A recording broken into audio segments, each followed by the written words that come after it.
Happy Tuesday. You are listening to Real Talk with Karen Stacy live on MiamiMikeRadio.com. And today is all about Plan B. I had my guest scheduled for this evening, and unfortunately there was a family matter and a work matter, and I'm hopeful he may try to still come through, but right now I am here talking to myself. But no, I am talking to all of you guys. So I thought it would be kind of cool that we would do more of an interactive, yes, it's all about Plan B, more of an interactive show today. As you know, we do stream live on the radio on MiamiMikeRadio.com, and I like to stream live as well on Facebook Live, but unfortunately, when I have a guest and I'm interacting, it's difficult for me to see, your comments and everything, and I can't react all the time to them. So since you guys today have my undivided attention, we're going to talk. So I see people chiming in. Thank you guys. Please feel free, tag all your friends. The more the merrier.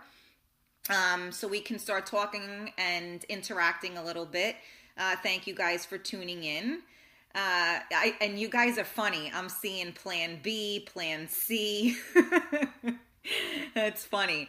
Hey, listen, I learned a lot about life when you go with Plan B. So, I guess that they make that pill, right? Plan B, and it's supposed to fix it all. But, all right, so let's start off today's show with like a really hairy topic. Are you guys with me? Are you ready for this? Because I'm not really sure what to make of this whole thing. Actually, you know what? Let me not even jump straight into the gusto. Let me have a little holiday spirit prior to that. So we all know, so Hanukkah started on Sunday, right? And the bad Jew that I am, of course, I didn't know what the heck I was doing. I was joking around that I put the YouTube prayer on, for when my son lights the candles. But at least I have a menorah. That's got to count for something. So my son, he loves his Elf on the Shelf. I've been doing that for him since he's like 3 years old. And any of you parents out there, we have elf anxiety, okay? Because this goddamn elf, any of you that don't know the story, I'll go really quickly because some of you out there don't have young children, so I want to just keep you abreast here. So the Elf on the Shelf is basically one of Santa's helpers, and he sits there and he's frozen. And he watches everything. And at night, when you go to bed, he flies back to the North Pole and he tells Santa whether you've been naughty or nice. So these elves are supposed to be like, little tricky little elves sometimes, and they get into mischievous and all of that. And every day when your child wakes up, the elf is located in a different area, because when he flies back to the North Pole and he comes back, he doesn't, he finds a different spot. So, every day when my son wakes up, he's so excited because he's got to find this elf. And I'm not excited about anything at 6:50 in the morning. So, it's very difficult for me. So he kept saying to me, from Thanksgiving, Mom, I think Cutie Pie is his name. So we named him Cutie Pie. Mom, I think the elf is coming. He should be here. He goes, Mom, he's usually here right around Thanksgiving. And, Mom is trying to, wait because I'm trying to do it as long as a time that I have that I don't have to remember. So now when he was younger, I could set an alarm in my phone, and I was able to, give it to me. I had it in my phone, so I would know, okay, I got to move this little frigger, right? So now, and Diane, I'm giving you a lesson here on the elf. So you have, so now you have to set an alarm, because do any of us remember anything? No, I don't remember anything. I have, you got to put memos in your phone, or you're done and you never get nothing accomplished. So, now I have something on there because I have a memo that says like class, so now I have class movement, which is my second memo, so I can remember because I got to do it after he goes to bed. So anyway, he finally appeared on Sunday. I let the good Jew that I am, I made the elf come out for Hanukkah. So, I put him, actually, because I had forgotten, so I put him in my room, so my son hadn't seen it. So yesterday he was in my son's room. I had him on like the little Hess truck. I'm not that creative. A lot of parents get very creative and they do these amazing things, and I feel like lack thereof because I'm not that creative. But we were watching TV, and he said, he says, "Cutie Pie, what is your favorite show to watch?" And I said, "Noah, if that elf starts talking, I'm leaving." So he starts laughing. He's like, "Mom, what are you talking about? You know he can't talk." I said, "Exactly. So why are you talking to him like that? Like he's going to start to answer. I'm running out the house." So he says, he goes, "Cutie Pie, could you write us a note? And could you let us know what your favorite, station is, to watch on TV?" So, so he goes to sleep. And then again, I went in my room and I almost forgot to move the goddamn thing. So so then I had to remember again to move it. So now, crafty mom that I am, now you got to get slick because they recognize your handwriting or whatever. So I printed out, it said, Noah, my favorite channel is the History Channel. Love Cutie Pie. So I printed it and I stuck him in one of the what are those? The freaking hello. What do you hang on the chimney? The stockings. I put it in one of the stockings, and I put the little note there. So I hear him. He comes downstairs early, and I hear him going, "Mommy, you gotta get down here." And I'm like, "Okay, Noah, I'm on my way." So I go downstairs and he's shaking his head like, he goes, "Mom, you're never going to believe this." And I said, "What, Noah?" He says, "Mom, look where Cutie Pie is and look at what he said. There's a note. He left us a note, and his favorite channel is the History Channel, Mom." And I said, "Wow, just like your dad. That's awesome." So he goes, "I can't believe it, Mommy. He really does listen." And I'm like, I know, it's magic, because, he's 9 now. So he came to me about 2 weeks ago and he says, "Mom, some of the kids in school were saying that like Santa isn't real, and, our parents, like you're the one who buys all the presents. And the elf isn't real." And so he's trying to, make sense of it. And, I said to him, "Well, Noah, do you believe in magic?" He said, "Yeah, Mommy, of course I believe in magic." I said, "Okay, so maybe your friends don't believe in magic, and that's okay. So, if you believe in magic, then you will always have your elf and Santa will always come." I said, "Noah, I could never afford to buy you all those presents. You know that. Of course Santa brings them. How could Mommy do that? You know Mommy can't do that." He's like, "I know, Mommy." He goes, "And I really believe."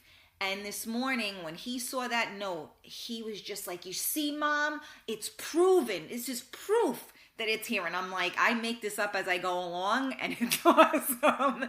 But you know what?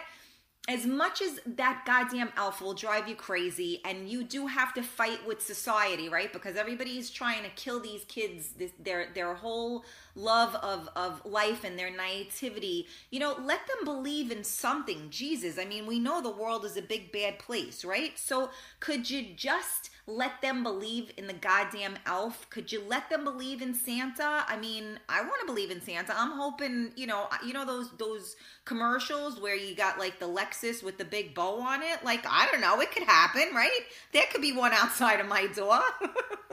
Although I'm probably on the naughty list, so who knows? But you gotta believe in something. So I've been, fighting with the cause, so to speak, and I say, but you gotta, if you believe in magic, magic will always happen. And so, yes, for those of us that have elf anxiety, and we're all cursing that little bastard, we have to be grateful. I'm just so grateful, because you know what? It's such a blessing to be able to see that look in their eyes and to see that magic there. And especially for my kid and a lot of us out there who maybe their fathers or their mothers or somebody's not around, you got to believe in something. So, as much as I want to be a bah humbug about it, it's truly amazing. And the look on his face was just priceless. And now I got to get back on the ball and figure out a better one to do now for tomorrow. But yeah, I just wanted to share that. So any of you guys that don't have children and don't have to have this elf anxiety, consider yourself lucky, and then just hear about the fun stories that us moms come up with and share with you guys. Because it really is truly, it is fun. It's really fun. Okay, Gina, what do you say? Not me. I love all my elves and the friends. Just ask Gianna. Again, I love all of it. What is Noah's number one gift that he wants Santa to bring him? So, it's interesting as the children get older, everything, it gets crazy. He's like, Mom, I think I want an iPhone. I'm like, you're 9. No iPhone. But he has my old iPhones. So obviously with an iPhone, you have internet. And so he can FaceTime with his friends and text and all of that. So he really doesn't need an alive phone. So I kind of talked him into maybe getting like an iPad mini, because those things I don't think are as expensive. And obviously, he doesn't need the physical phone. So that's like his big gift. And then he's really into like Beyblades and video games. He wants like Pokemon, something with Pokemon. I don't know. He writes them down and I still don't understand any of them. So, I have no idea. But, the gifts definitely get different. And even for Hanukkah, I used to buy him like a little thing from the dollar store, one for every day. And now I'm like, what am I going to get him? He's going to look at it and throw it in like, what is this? I don't want this. Yeah, that was, so that's what he wanted. I don't think I am allowed to say what I want. I don't think Santa can bring that. Well, that's not true, Dory. It really depends on what it is that you want. If it's battery operated, then, we can make that happen. How about the virtual reality thing you attach the iPhone to? I have never heard of that. Gianna, I have no idea what that is. I live in my own virtual reality. Yeah, that's that. And I know it really does, it does get expensive, these holidays. I read somebody's post and it said, let's all charge up our credit cards and go into debt for a bunch of assholes that don't even care, or something like that, which was a really funny thing. So I want to remind you guys that you are listening to Real Talk with Karen Stacy. We are live on MiamiMikeRadio.com, and we are also live on Facebook. I appreciate you guys coming in and us interacting. I know it's a little early for some of you, and everybody's still doing dinner and stuff, but I have a couple of topics I want to discuss, and I'd like to get your feedback on them. So, one of the topics, and again, I'm not real up on, all of the current events, and I don't try to get political and such. I feel what I feel, and I don't think it has anything to do with being a Democrat or Republican or whatever, left, right, center. I think it has to do with just your belief system. So I was trying to read up a little bit because I wanted to discuss this on the show. This Rudolph thing that's going on right now, that we have this show that's, we've been watching for 100 years. And I'm probably not exaggerating at this point, right? And now, all of a sudden, everybody has a problem with Rudolph. So I'd like some of you in the feed right now to express to me your feelings on that. I think that in this world is become a hostile environment. I mean, you can't talk about anything. You can't do anything. I mean, everybody's got something to say. Like, everybody is insulted by it. Now, they're saying that Rudolph, I guess it has to do with the bullying. Now, anybody that has listened to my show before knows that I do not have any tolerance for bullying at all, and my son has been in that situation, as do some of us. Some of us as adults are bullied as well, okay? But kids are kids, and what happened in Rudolph, I mean, not that they were kids, they're reindeer, but what happened in Rudolph is, he had a red nose, and when somebody has something different, they get made fun of. This is what has happened over time and every year, and this is what happens when people don't know something. Their first response is normally to make fun of it, right? So Rudolph had a red nose, and they made fun of it, and the father tried to hide it. He didn't allow. So then there was a thing with the girl, his love interest, that the father of the girl was a bigot because he, since Rudolph didn't look the way he was supposed to, that he forbid her to go out with him. Are we really reading that deeply into a goddamn Christmas thing it's part of learning. Sometimes, in my opinion, if you're watching that as a child, okay, you are seeing that somebody is different, but yet they now become the hero at the end. So what is the lesson learned there? That just because somebody is different doesn't mean that they're not good, right? So it's just crazy to me that this is what they're trying to do. Like, how much more crap are we going to dissect so that, we micromanage and no one can say anything anymore? I mean, it's just absurd to me. It's freaking Rudolph. And I know that there's some issues now. I heard something with, like, the Charlie Brown thing, too. There's something going on with that. I don't even know. But I'm going to try to go on my phone now because I can't see the comments that you're writing because I don't get the whole thing. Okay, Gianna, absolutely disgusting. Obviously, they're outspoken, they're loud, they're not just new trying to get a point across, but they are going about it the wrong way. Gina, I think it's disgusting. I briefly heard, but this has to stop. This has to stop. Gone way too far. The MTV characters that have been around for centuries. Yeah, and that's kind of my point as well. Like I said, he became the hero at the end. So what is the freaking problem? I mean,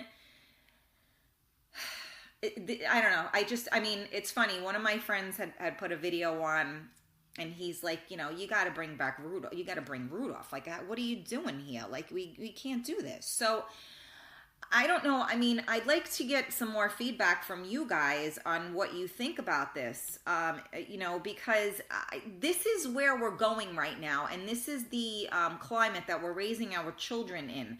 So my question is, what's going to happen in 50 years, let's just say, and I'm being hypothetical, probably even less. What's going to happen when the children that we are raising that are offended by everything that takes place, how the hell are they going to find world peace or fight a war?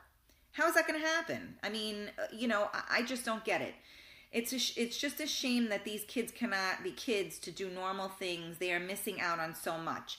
Well, I think people are missing out on so much as well because, I mean, you're not allowed to say anything you say is considered racist. It's considered, you're, I guess, one-sided. I mean, there's so many different things. Like, why can't people just be people, and why can't we respect one another, right? I mean, you're entitled to feel the way you feel. I had this conversation, once before. My father and I have two completely different political beliefs. It doesn't mean that I don't respect his, and it doesn't mean he doesn't, I guess he respects mine, but it doesn't, we respect one another, and I'm not going to sit here and argue with my father over, these type of things. There's nothing to argue about. It is what it is, and everybody is entitled, but, the truth of the matter is that, we all just got to try to get along, right? Because it's like, united we stand, divided we fall.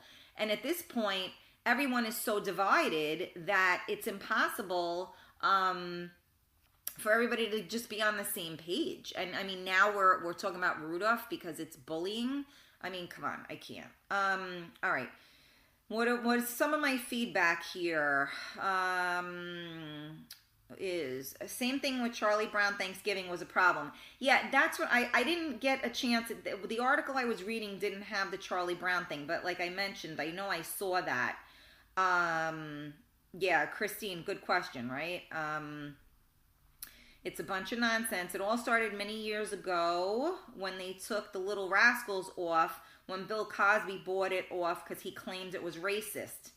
Yeah, that's true. And see, that did well, right? He's doing good now.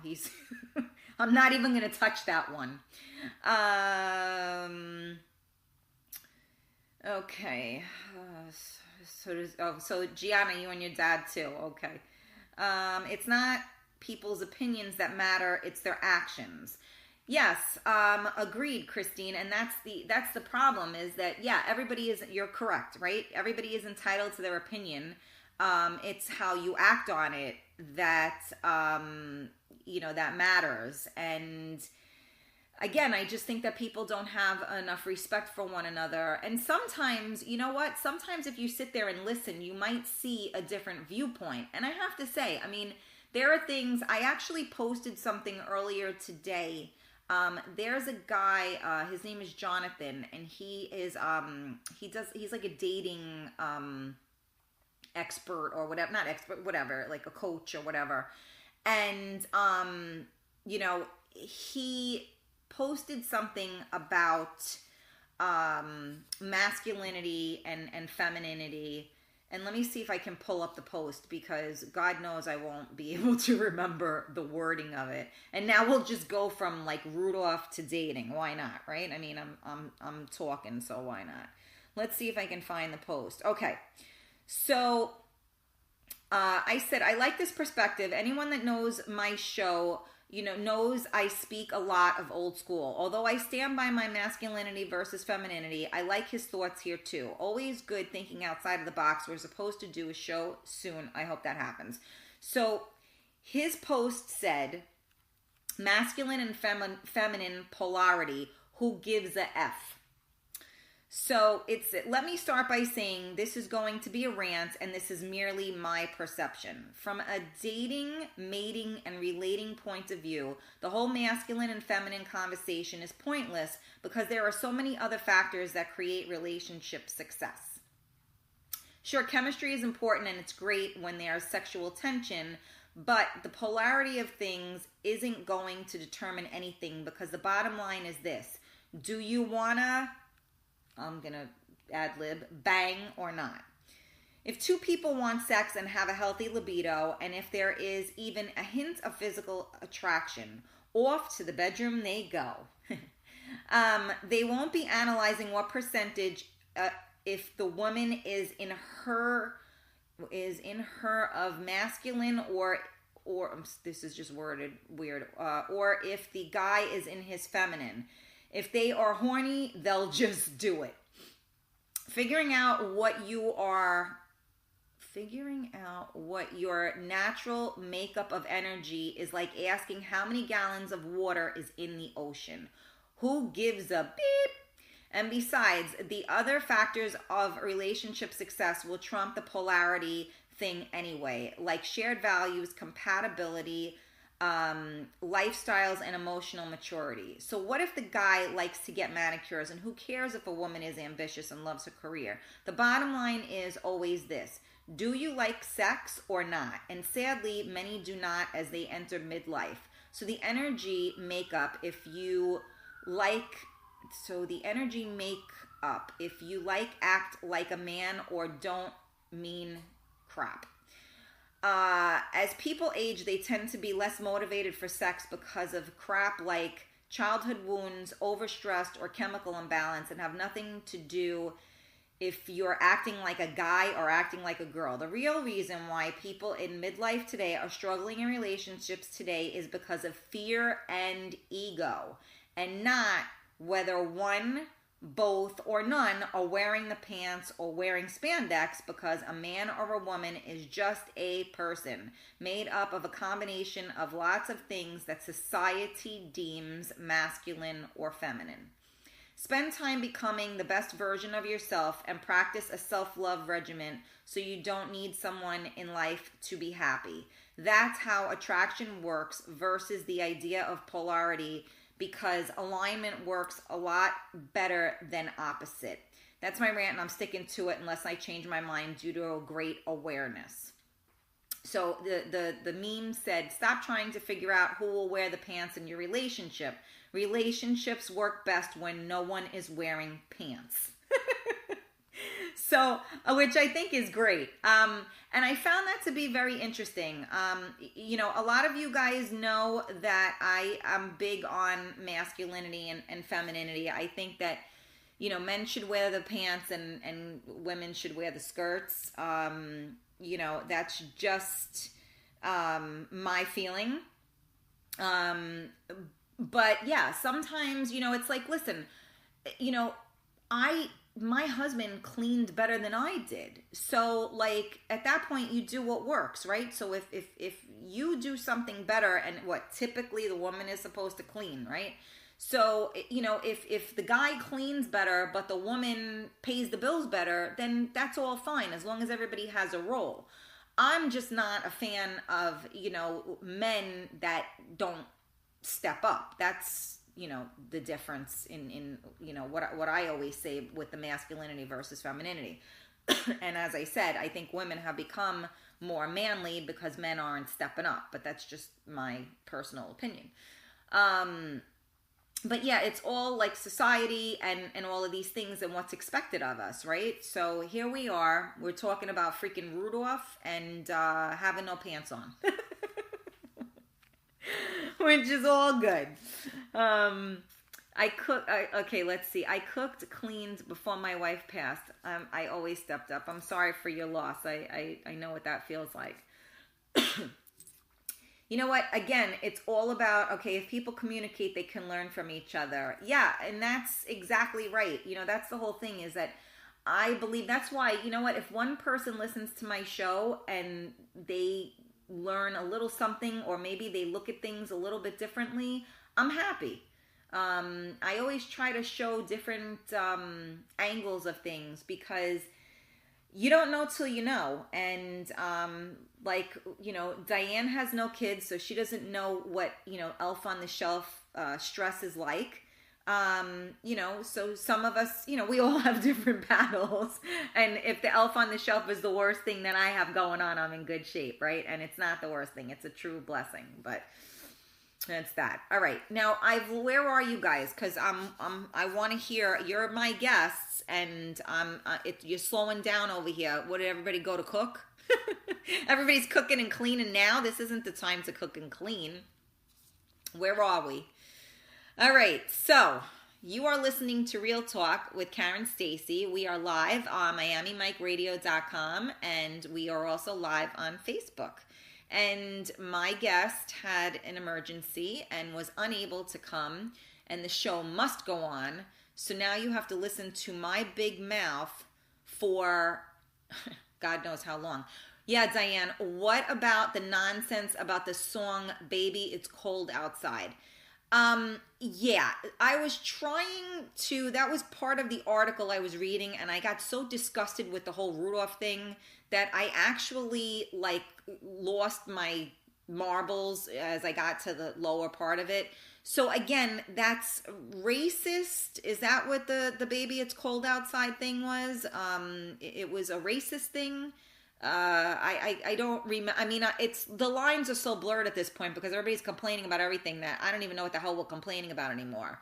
So Diane, can you clarify that, because it was just too much for my brain to accept. All right. We need feedback, but I do believe that that's what it was. It was something to that effect. That there was. Let's see if I can find. Let me go to the videotape. No, let me look at my. I did pull it up, so let's see. Sexual advances. That's what it was. Yeah. Again, like, what world do we live in now? I mean, it's incredible. I just sexual advances. Yeah. Let me see where that is. Oh, okay. This was the Rudolph thing. Give me 1 second. Yeah, it's not coming up right now. But yeah, I don't even, where is this? Okay, here it is. Last week, voted to remove the song Baby It's Cold Outside, in which one singer works to persuade the other to stay. From the holiday catalog. According to the station, some have argued that the lyrics are a little rapey. I quote. I mean, yeah, and then we're going back into the Rudolph thing here. I mean, that's what it's all about, though. As women, we're always gonna, like, well, all of us of the opposite sex, we're always trying to entice somebody, right? Because they say, well, I gotta go. Come on, baby, but it's cold outside. You gotta stay. I mean, now that's wrong. Holy crap. I better make sure my doors are locked over here. I'm gonna get in trouble. I mean, really, can we not? I mean, now we can't tease each other either. I mean, I can't. All right, let me get back onto the live feed here, so I can see what's going on, because I saw some comments going on here. The nonsense. Okay, well, where am I? Come on, let's go. Let's load. Because I'm trying to see club shot videos. Hey, Phil, what's going on, honey bunny? Did I see, Bill, you're here, and you're in my neck of the woods. You should have come in. He's at the grocery store tuning in. If you should have been here and come in and filled in as my guest, considering that I heard that you're on an extended weekend. Logging on real quick. Sounds like this is the pussification of America. You know what? Yeah. Do men and women understand each other, in your opinion, Stephen? Do men and women understand each other, in my opinion? Wow, I need a moment. You know what? I think on a primal level, men and women understand each other. I think that on, I don't want to say it until I don't even, but on a certain level they don't, because men and women think very, very differently. You know, women are, emotional beings. We're taught, from a young age, we should be a certain way. We should think a certain way. We should act a certain way. And then men, are raised a different way as well. You're supposed to be virile. You're supposed to be strong. Never let them see you cry. So I think that we do understand each other innately, but I think that all the noise that takes place screws us up.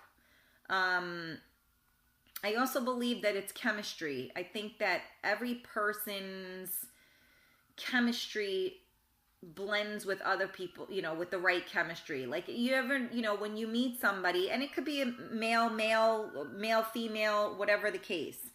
And I think that there's just a chemistry, something where you gel with that other person. So like I said, I do think that there's an understanding. I think that there's a lot of misunderstandings because men express themselves very differently than women express themselves. Normally, men don't do a good job at expressing themselves. They act on things, and women harp on things and talk about things. So I think that it's a little different. Men don't really like to talk that much. Like if I don't know about you guys, but when I text a book because I know you might find it hard to believe, but I have to express, the way I think about something. So you write a book, and especially if it's to a guy, you normally get back after you write like a 3-paragraph thing, like, got it, or something like that. And it's like, okay, so where are we going with this? So you guys are just, it's in my opinion, if the man upstairs or, the universe or whatever, I feel like they're little puppets, and they got the little finger puppets, and they're holding the strings, and it's like, let's put men and women on a planet together, and they're complete opposites, and let's see how they get along. Like, they're sitting there eating popcorn saying this is going to be interesting. And I really do think that is what takes place, because we really are from Mars and they're from Venus, or whichever one it is. But I think that's the beauty of it, because everybody's supposed to be their own people, and when you meet somebody that taps into a part of you maybe you didn't know was there, maybe they bring that out in you, and I think that's the beauty of meeting other people, is to be able to pull out something you might not have known was ever there. Positive flow. Okay, I'm just reading back. Yeah, Hamilton, yeah, the Me Too, Me 3 movement. Yeah, I know. It's a scary thing. Phil, you talk too much? Nah. Yes, positive flow. Always got to have positive flow. That's what it's all about, right? Do you find... Okay, Stephen has another question. I love it, Stephen. Thank you. Do you find men sensitive enough to women's needs, or will they be considered snowflakes from their homies? Again, very good question. And when I had my Bronx boys on, we touched on this a little bit, because, the neighborhood that I grew up in was a very, what would be the right word to use? Guido, it was it was a very Italian neighborhood. Let's put it that way. There were a lot of baseball bats involved, and you were raised a certain way, and they feel, you're raised to be a man. And this particular guy had posted something on Facebook. Now, I happen to know of his reputation. I knew people that knew him. And, he was one of the guys that the guys feared. And he posted something on Facebook, and it was pictures of, friends. And unfortunately, quite a few of them had passed away or been killed or whatever the case. And he wrote like something sentimental, saying how grateful he was, to have his wife and his children, and how much he missed, these people that were no longer in his life. And he said, I'm not getting soft or nothing, but, and he had to make a comment like that. And when he came on the show, I said, so what was that about? Like, oh, because you're soft, because you have feelings. That was sentiment. That was a beautiful thing that you said.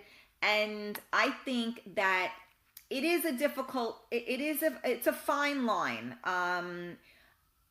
Being sensitive to someone and being sensitive are probably two different things. Like, you can be sensitive to what somebody is going through, but you may not necessarily be a sensitive person. So I think men can be sensitive because if you know that, I mean, think about let's go to your mom. Let's not even go to your girlfriend. Let's go to your mom. I mean, my son is sensitive to the fact that, there are nights I cry because his father isn't on this earth anymore. And he has that sensitivity, but it doesn't mean that he's as you use the word snowflake. It means that he has compassion. And I think that is a true that is a true sign of a man or of a confident person, is to have that sensitive side, to have that compassion. And you know what? There are a lot of women out there that are like these tough bulls too. And they might beat your ass, but if they're sensitive to what you're going through, they may not be sensitive, but maybe they can be sensitive to what you're going through. And as far as I'm concerned, if anybody thinks that you're a snowflake, then that speaks volumes of who they are, because perhaps they're not comfortable with themselves and they feel that by showing compassion to another human being, that makes them less of a man. And if that makes you less of a man, then, your mama didn't teach you right. No, I mean, let's not blame it on the moms, but I don't agree with that. I don't think that makes you a snowflake, or a sissy Mary, like we would say, probably. Okay, Michael said, I find that women try to run men over as of late. Agreed. I see that as well. And I'm a gentleman, but like to be a man. And again, Michael, I've talked about this on the show as well. And I think that what has happened is the lines have become very, very blurred. In the sense that there are a lot of people that aren't holding their weight. It could be the men, it could be the women. There are a lot of women that are like, screw it, I just want to get taken care of. If he don't have the right car, if he don't have the right watch, if he don't have this, I'm not going out with him, blah, blah, blah.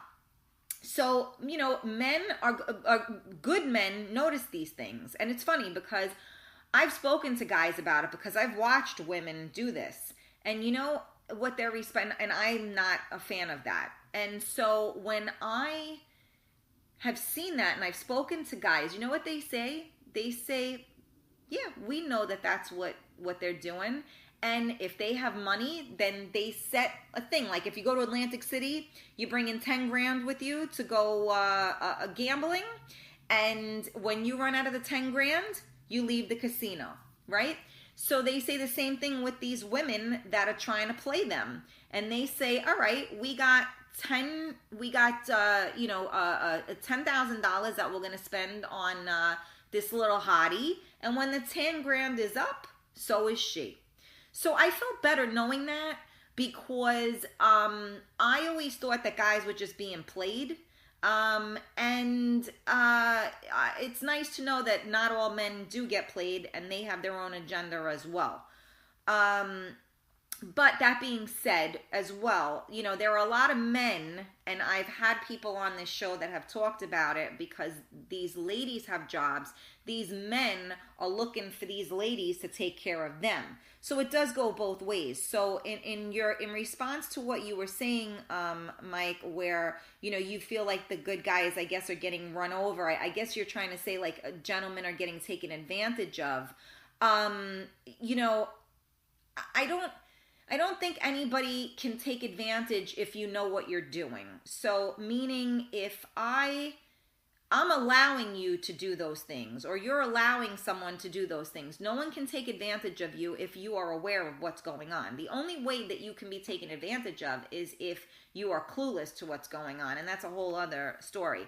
But in getting back to that, I think that you can be a gentleman and be a man at the same time. I think being a man is being a gentleman. I teach my son, to be a gentleman all the time. And, my husband was the guy that would pull over on the highway to help a woman change her flat tire. That's what I know. And I can tell you, I've said this before, You know, there I've watched husbands watch wives, you know, carry, you know, 3,000 bags and they don't get up and they don't move. So, you know, it is what it is, and everybody deals with things differently. So that's why I think sometimes women do walk over the men, because women are so self-sufficient right now that we can do everything by ourselves. So I have always said, I don't need someone in my life. I want someone in my life. So that's a very different thing.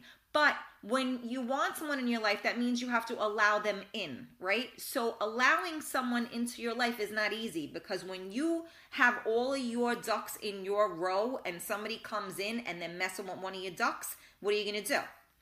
So, you know, it's a hard call all the way around, because like I said, the lines have been blurred between men and women in a lot of respects. Women have definitely gotten much stronger. You know, and they are much more self-sufficient, and you know, and so are men though. I mean, a lot of single men out there, they all know how to do their laundry, they all know how to cook, most of them at this point in their life are you know, somewhat successful with their careers. If they didn't get raped during their divorce, you know, they might still have some money. You know, but, you know, it is definitely, like I said earlier today, it's a different climate. Definitely a different climate. All right, let me go in and see some of the, so Dory, okay, we women like sensitive sides. Exactly. And of course we do. Stephen is part of town here. Love your show, girl. God bless. Thank you, Star. Thank you so much. Star Hansen is watching right now, and he has, I think his record actually just came out like a week or two ago. I think when we were talking, you had said that. I got to see him perform live a couple of weeks ago. Great guy. So thank you for tuning in, and I appreciate the props coming from you. I am truly honored. Thank you. Let's see. Rob said, Dory, you know I am the one who will have the chivalry side down pat, the sexy side down pat, and the one you can reach out to if you need someone to talk to. Very sweet. Stephen, yes, we love our moms. It's all about the inner heart. Absolutely, Phil. That's what it's all about. See, Christine said, I love a compassionate man. See, that's what we want, Stephen. Real talk. That's all that comes out of my mouth, Stephen. Totally. Leslie, you dated a few snowflakes, huh? Did they melt? Okay. Well, thank you, Stephen. I'm glad you agreed. I know I'm getting back to this here, but once I start talking, I can't talk and read at the same time, because then I lose my train of thought. Gentleman rock. That's right, Christine. Gentleman rock. Okay, as Bill says, as someone who was reared in a highly authoritarian, right-wing religious environment, I am deeply troubled by the farther's left attempt to Stalinize our civil liberties. Yeah, there are just no words. It's insane. I don't care. Left, right, center. It's just enough already. And I almost said a non-politically correct word just now. All right, Star, what did you say? I don't agree. I feel that a man should be a man. A woman can describe what it is like to be a man. Agreed. I never would say a woman was a man. I just meant that women are stepping into a role that I think are better suited for men and not women. And that's just my opinion. Okay, Steven, so what about ghetto men with big... Does being a gentleman matter to y'all women? What about ghetto men with big... So are you trying, Steven, are you trying to say that, like, you're talking about men that have a lot of junk in the trunk? I'm not understanding. Like, they're hung like a freaking elephant? What do we mean by this? Does being a gentleman matter to women? Why? If you have a big one, it doesn't matter? I don't know. Where are we going with this, Stephen? Come back to me on this. I know I scrolled up, so you gotta come back to me with this one. Bad words. Those weren't bad words. We're okay with that. It's real talk. I just can't say bad words because on the radio we're supposed to not say bad words. So again, I just want to remind you guys, you're listening to Real Talk with Karen Stacy live on MiamiMikeRadio.com. We are live on Facebook, and we are doing a little bit of interacting. I am talking, which I always do so well, and I'm talking to myself. Oh my. All right, well, Steven, you got to get back to me so I can understand the question, because I'm sorry I lost you there. Star said, a real man wants to bless everyone they know. 100%. Yeah, see, Dory, good words. You're right. I stay away from them. Oh, I agree. Okay, Steven, I'm new, just 47 years old, so 47-year-old, so been around the park. Yeah, well, we all have, but now the park looks very different. The park looks very different. They got too many lights in the park now. Okay, let's see. Where are we? I'm nobody's mama but my kids. There you go, Leslie. I guess those are the snowflake. That was the snowflake comment there. Okay, let's see. I'm just going through here where I know some of these comments were. So can I cooked, clean, ran the house before my wife worked in the city.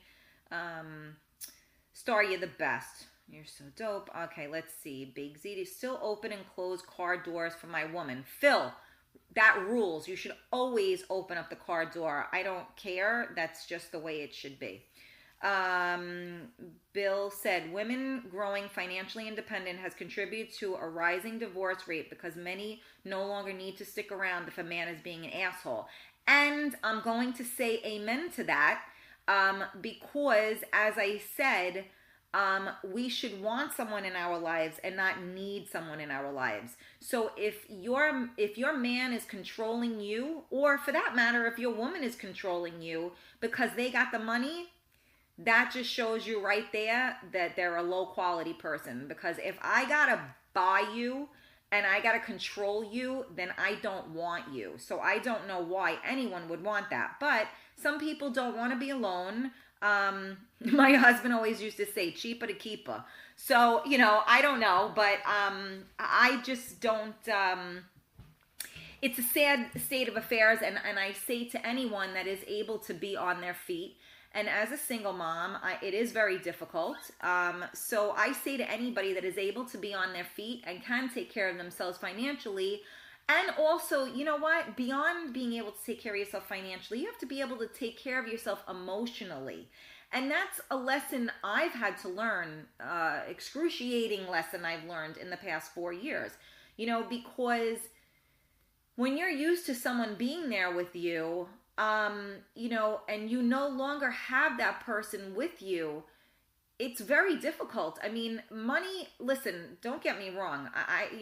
A lot of us out there don't know where our next dollar is coming from, but somehow, some way, you always find a way to make it work. Money is money, and money can always be replaced. People cannot be replaced. And the truth of the matter is that a lot of us want to think that we are so independent and we don't need anybody. And that's bullshit, because we all need somebody. Because guess what? When you're crying or you're upset and your heart is broken, you need that support. Now, don't get me wrong. You can't always count on that support. So if you're in a relationship, to me, that's more important. It's more important for me to have that person that is there with me, that will hold my hand. And sometimes, you know what? You can't fix anything. When things would go on, the only thing that made me, that I could sleep at night, was I put my head on my husband's, chest. And at that moment, everything was okay. And eventually, I could hopefully make everything okay. So that's the problem, is that people are not forming these bonds anymore. Everybody is having these non-committal relationships. And that's both male, female, or sexual and non-sexual. Let me say that, because there were plenty, there was people out there that are same-sex, couples and stuff. So I don't want to leave them out. So, it's that bond. Like right now, there's no bonds anymore, because no one commits. People don't even commit to going out 2 days from now. So, there's no commitment. And when I say commitment, it's not like you're mine, I'm yours. It's a bond that you have with somebody, so that if you need somebody, they're there for you. And it's not about paying your bills, because guess what? We can all find a way to pay our bills, unless you're a bum, but whatever. But you know what I'm trying to say. Money comes and goes, you figure it out. But people, unfortunately, people go. But some people should go, and other people hopefully won't go. So, that's the problem. And that's why, that post that I read before from Jonathan, who was the dating expert, that's the whole thing, is that we're all in our 40s, 50s. Most people are divorced. Maybe they've never been married. Maybe they're widowed. And now we're in this whole other ball game, and we're in this climate where freaking Rudolph can't even do his thing because everybody's got something to say. So, where are we going with all of this is the thing. And I'm going to go back and read what you're writing. But that was my response to you, Bill, in terms of, women and being financially independent. I say God bless. I say more power to anybody that can be financially independent. But if you think that you can be emotionally independent, again, you do have to learn how to get through things on your own. You do. And it's the hardest lesson that I've learned, because guess what? It doesn't matter, because unfortunately, everybody has their own life. And unless they are your husband or your wife or significant other, and even then, they're not going to be there for you. So that's the hard part, and I learned that the hard way. You think people are going to be there, and they do their best, but people can't always be there. And sometimes they can't be there because they are not emotionally available to be there. So, that's the harder part. Even myself, last weekend, this weekend, last weekend, it was Thanksgiving.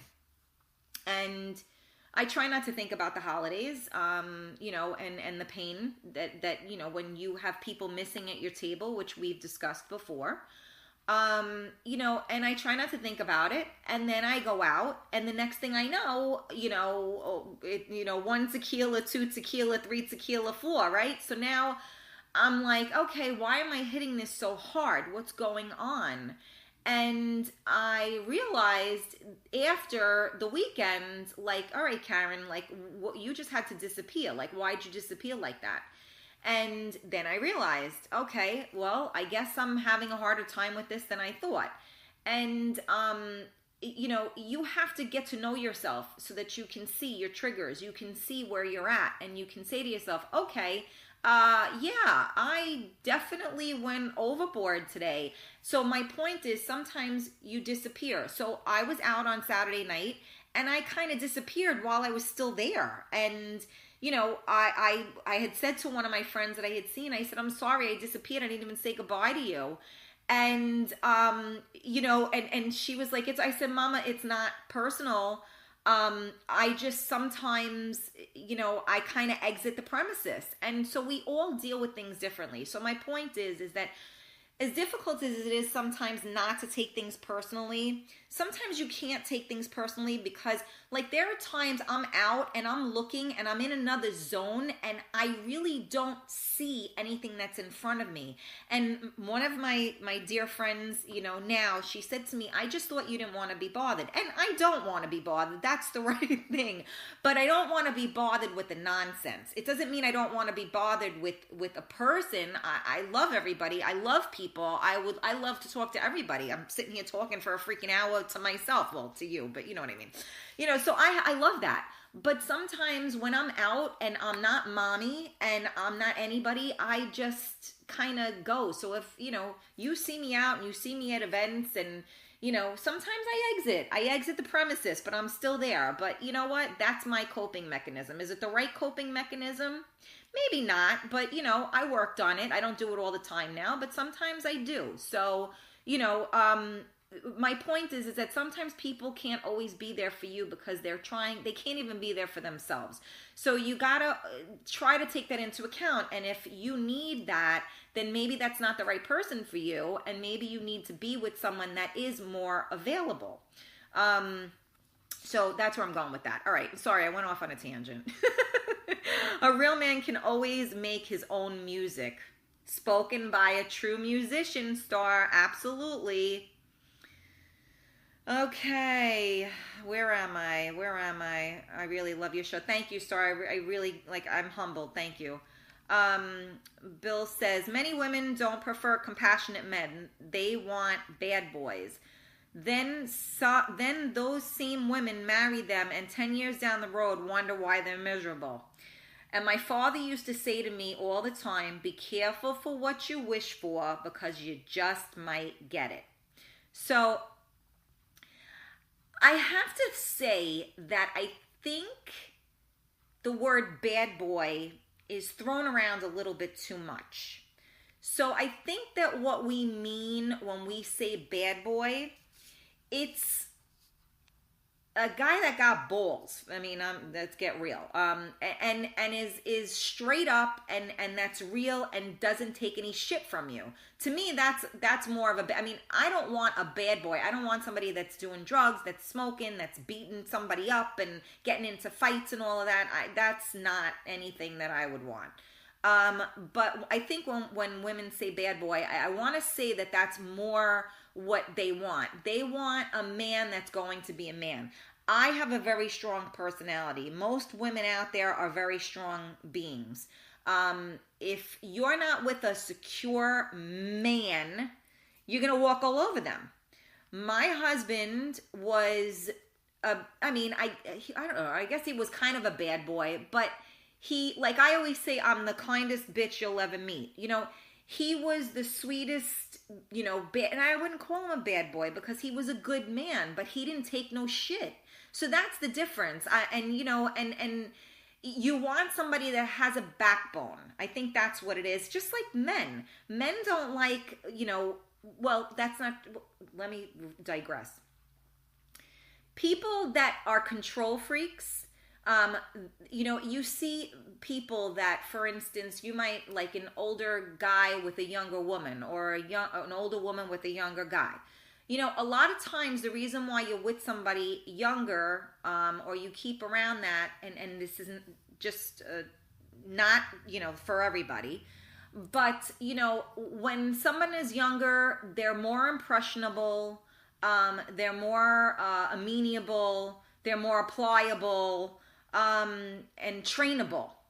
So if you meet someone like me, you ain't training me and I'm not bending, but all of life is about compromise. So of course you're going to bend and of course you're going to, but you're not going to just sit there and yes them to death. It's just not going to happen. And most people don't really like that. They want, especially if you're a strong personality, you want that back because what you give, you want to get. So, unless somebody, like I said, is controlling and then they want a weak personality because they want somebody to control. So everybody fits though. So there are women that want to be controlled. There are men that want to be controlled. So there's nothing wrong with that. If that's what fits for you, then that's the right fit. So I think that, when it comes to the bad boy thing, Bill, that's my impression on it. And that's also my impression as a 48-year-old, woman as well. You just want someone with a backbone. And I think that the word bad boy is just thrown around too much. I mean, if he's wearing a motorcycle jacket and got ripped jeans and boots, that makes it a little better. But, I don't know. Is that considered a bad boy? I mean, when I was growing up, that was it, right? You wore a motorcycle jacket and drove a motorcycle, you were a bad boy. You smoked cigarettes, you were a bad boy. I mean, I don't know what it means now, but all right. who wants to stay? Dory said, who wants to stay with an asshole? It's sad if they stay either way. Exactly my point. So you know, that's the whole thing, is that you have to be able to stand on your own 2 feet. If you cannot stand on your own 2 feet, then you're gonna fall. That's the end of the story. Because if you rely on someone to hold you up, the odds are you're going to fall. And even if that person is amazing and they do hold you up, at some point they're going to need to regain their balance as well. So that's something to think about. Star, the world is run by women. The world is run by women. I am pro-woman, but am a straight man. Yeah, absolutely. Yes. Women do rule the world because we have the pink carrot. We do rule the world. And that goes back to the Baby It's Cold Outside song, where they're saying that, you know, you're trying to be convincing and use your sexuality to do it. Yeah, no shit. Look at Marilyn Monroe. Hello. I mean, I can't. Anyway, I should probably I'm gonna get like muzzled in a minute. Okay, Steven, if a woman meets a man with big size, does she leave him because he is not a gentleman? Yeah, I still don't get that question, Steven. If a woman meets a man with big size, does she leave him because of he is not a gentleman? So in other words, if he's hung like a freaking mule, but he's a jerk, or he's not a gentleman, do you stay? Is that what you're asking me, Stephen? Because I'm sorry, I'm having an issue with this question. I don't get it. All right, I'm moving on. Okay, someone is full of themselves. Oh, I don't know, Noelia. I missed that one. I don't know who's full of what. Stephen, great show. Thank you so much. Thank you so much. Thank you so much. Amen. Thank you. Gentlemen flow always. Yes. All right. Dory said bingo. All right. Christine's with me. All right. We got people with me. Okay. How do you get the courage for real talk? People are so judgmental. Well, Stephen, this is just who I am. I keep it real, but I don't throw people under the bus either. I keep it real, and I listen on both ends. I listen to everyone's side, and I try to be as neutral as possible. I'm not judgmental, but I am strongly opinionated. So, as far as courage goes, I was just always raised to believe in myself and in what I felt. And I think everyone should believe in what they feel. And I'm going to believe what I believe until maybe someone shows me differently. So I'm always open-minded. So I can have I could talk here for 2 hours, and somebody could send me a message and show me a different side of something, and I would totally look at that. So I think that if you just got to bring you, and then see what happens from that point forward. Life is about courage, and sometimes I don't know where, you don't know where you get courage from, but you have to, because it's just part of my soul, and I have to be real. And I think that there are so many people that need it real. And I think that especially now we're in this like Sissy Mary, climate where, we can't even play Rudolph anymore. So, people gotta be real, and you gotta speak the truth, and we can all agree to disagree too. There's no issue with you can disagree. There's no problem with that. But unfortunately, everybody has to either be on side A or side B. And it's united we stand, divided we fall. I'll say it again. Star, when you walk in someone else's shoes, then we can sometimes judge. Yeah, I don't like to use the word judge. I like to use the word, you can come to your own conclusion. You can have your own opinion. you can't really judge anybody because you just don't know. You can form judgment, but it's I maybe on a situation. I don't know. That's a tricky one. Respect and cherish your loved ones always. Amen, Phil. Absolutely. All right, Christine agreed with me. Star, oh my God, I think I just fell in love with you. Wow, you're so dope. God bless you. That's very sweet, my love.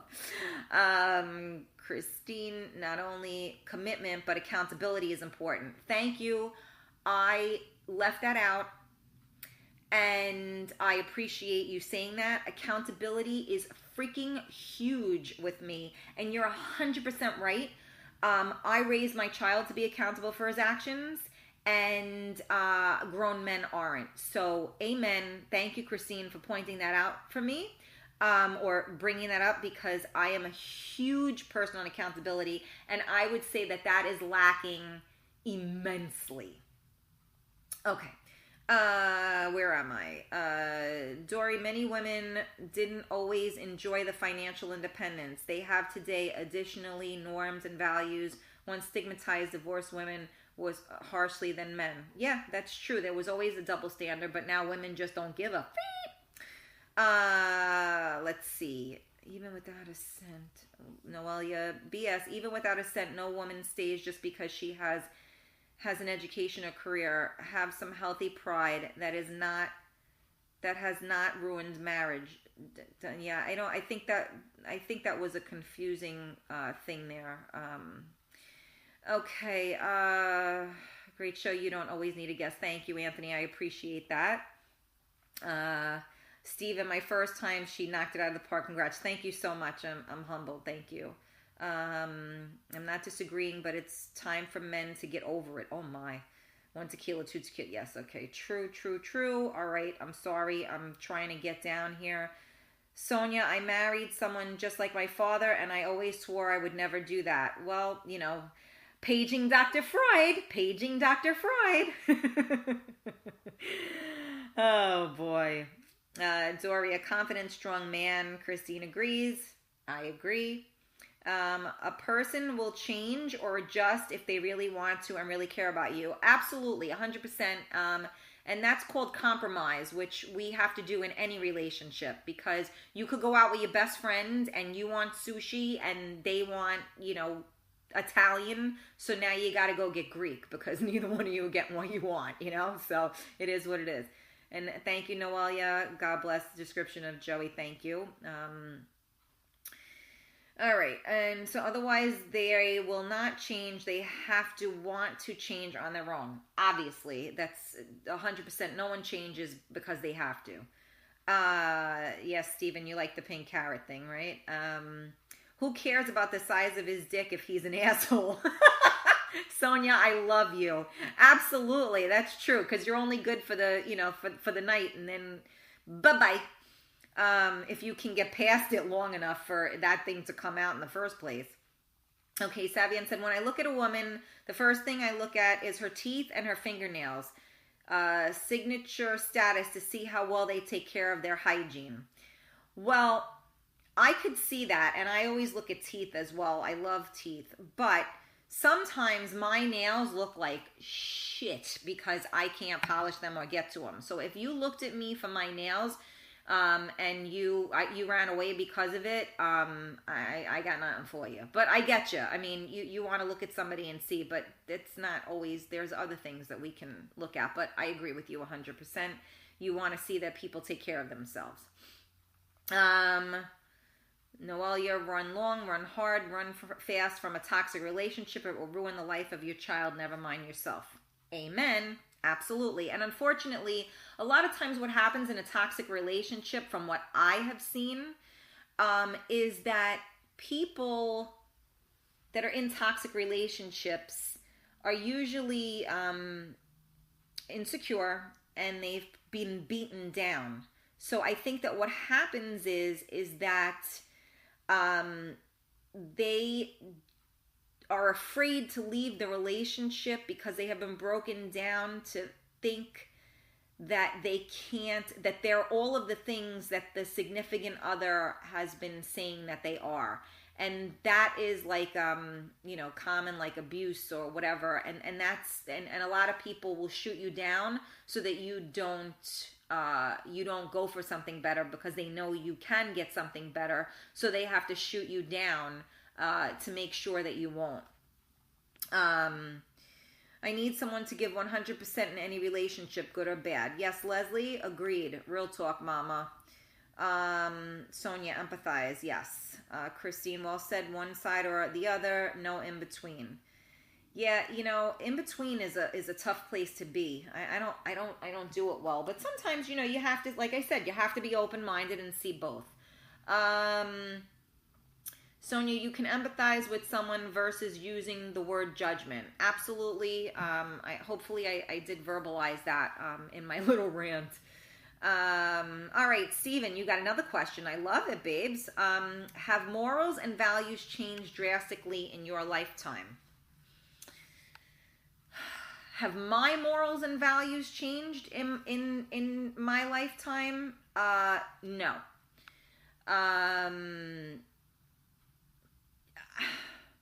That's a good question. I think that, I don't know that morals, well, I think people's morals have, maybe, I don't know, maybe their morals were just questionable to begin with. I've always had strong morals and strong values.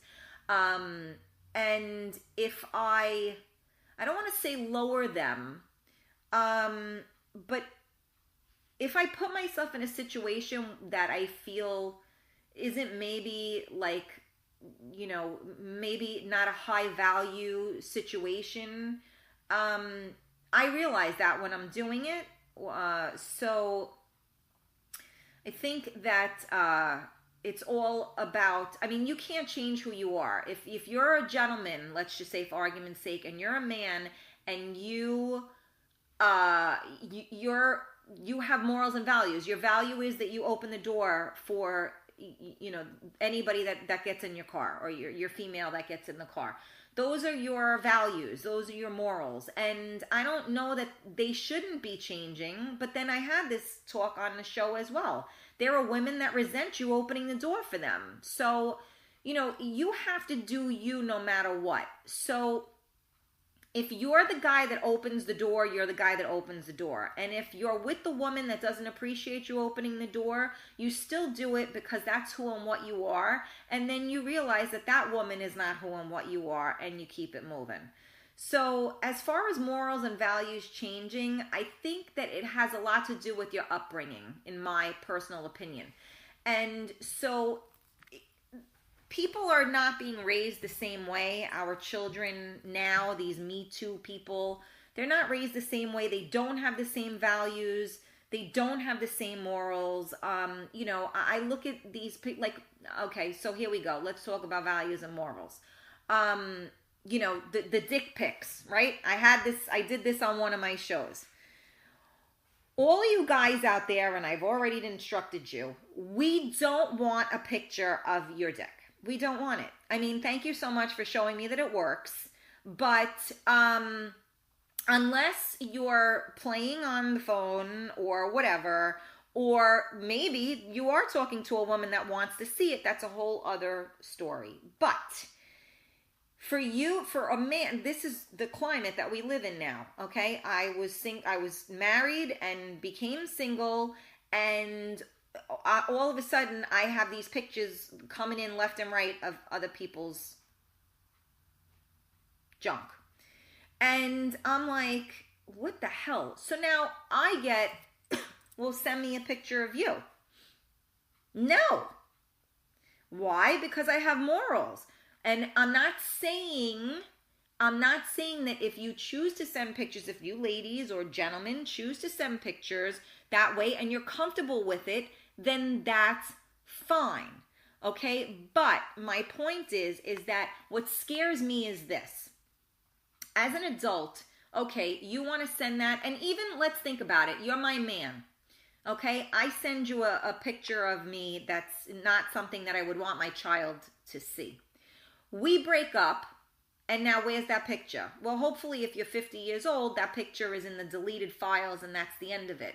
But now we have 16-year-old girls, and sadly younger, that are sexting and that are sending pictures of themselves. They're dressed like little freaking hooas, and like these are their morals and their values. Now, most of us growing up right now, if I'm not mistaken, and you guys can chime in right now, most of us that I know right now, if we walked out of the house like that, our fathers would have lost their freaking mind. Ladies, do you want to interject? And do you have children? Do you have daughters that you allow to walk out of the house half naked? And I also mean that they're obviously, not legal age, so that, you have a say-so in what they are wearing.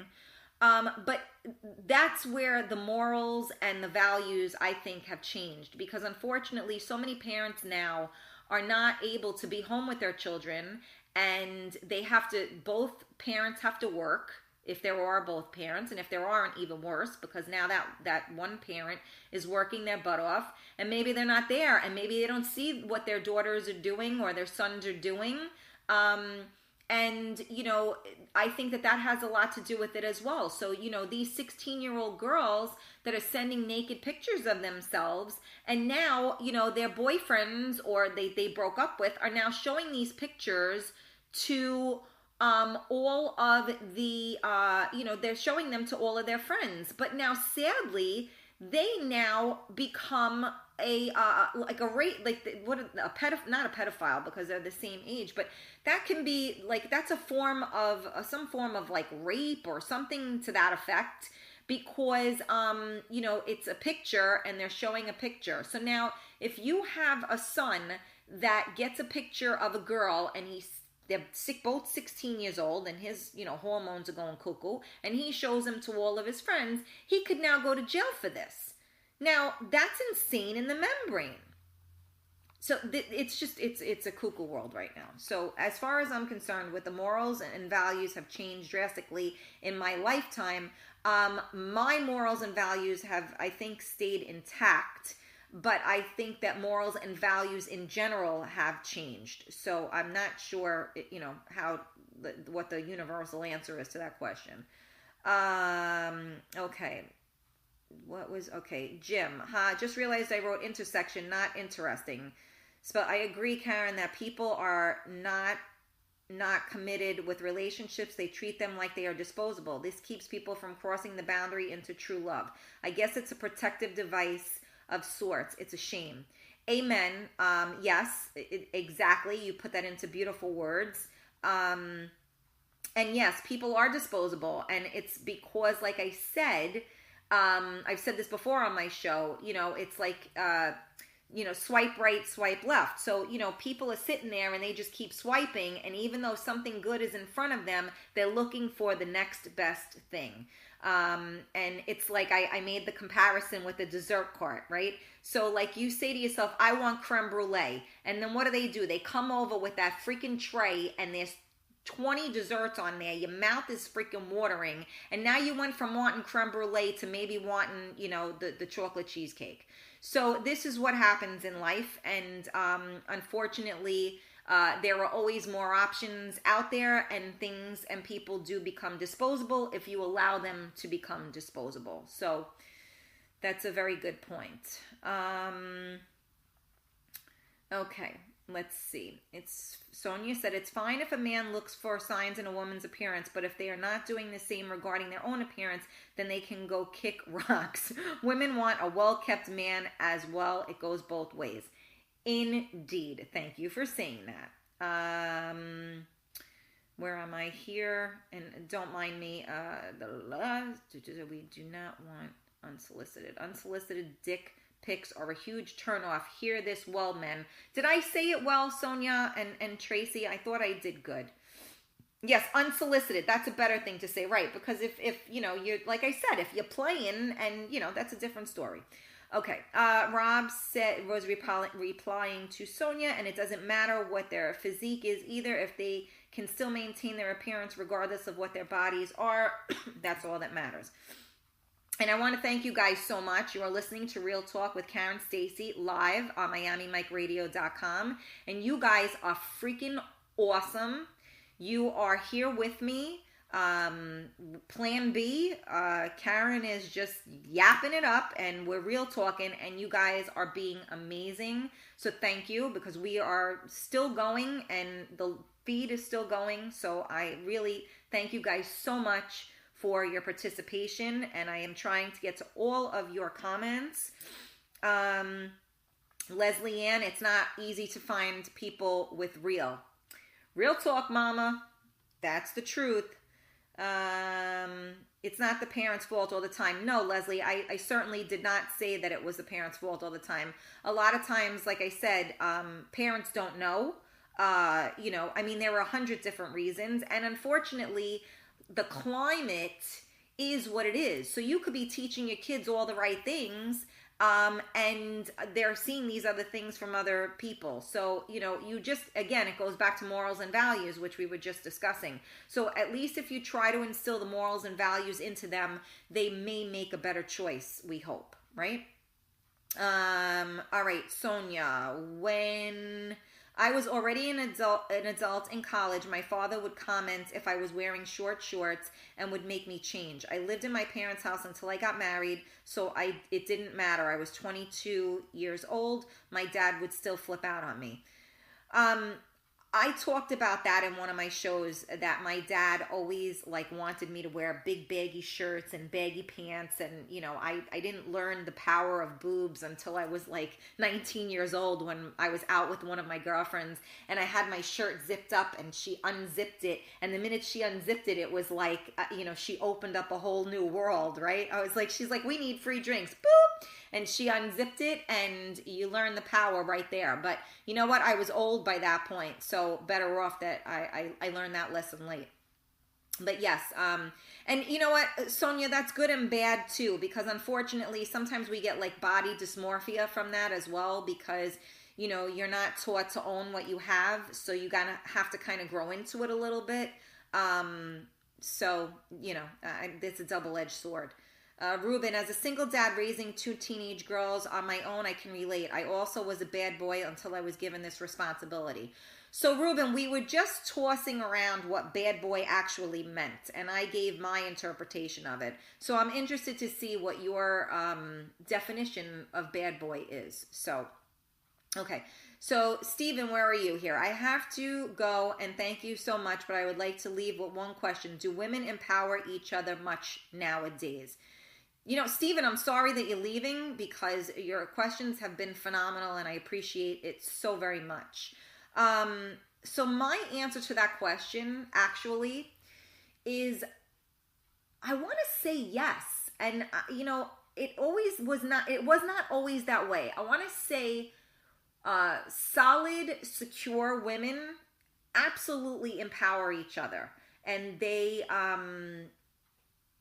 stand behind, they encourage, they don't shoot them down.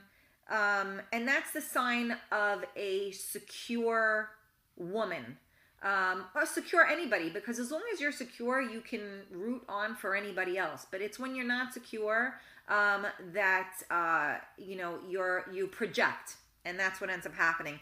I never really got along with women very well. All of my best friends were always men. And I know a lot of women have that, and I have a strong personality. I'm very outgoing, and some, not just women, people can be intimidated by it.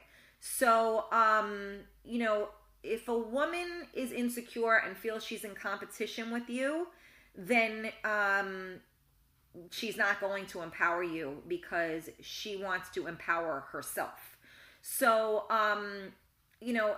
I've learned to just kind of step back and watch. And they always say, always pay attention to the people that clap for you. So I want to say that women are so much stronger now, and I do feel that they do empower each other much more these days than they used to. I don't know what the younger women generation is like at this point, But I think for us that own who we are, I want to say that we absolutely do, and we all stand by each other and encourage each other. And I'm grateful for that, because it is definitely it's newer, because most women were not like that. Women have, traditionally been catty, jealous, resentful. They always say like the woman should adjust your crown.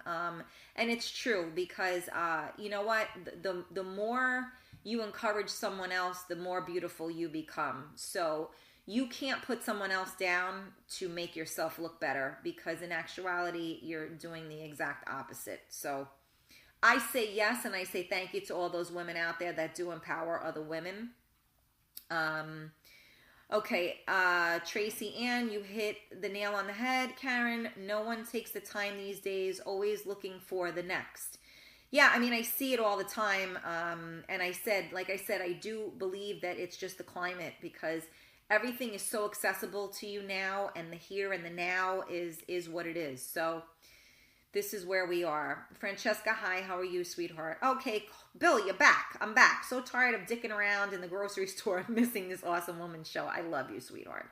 You're always in the damn supermarket on Tuesdays. Get your butt out of the supermarket. Okay. Some do, some don't.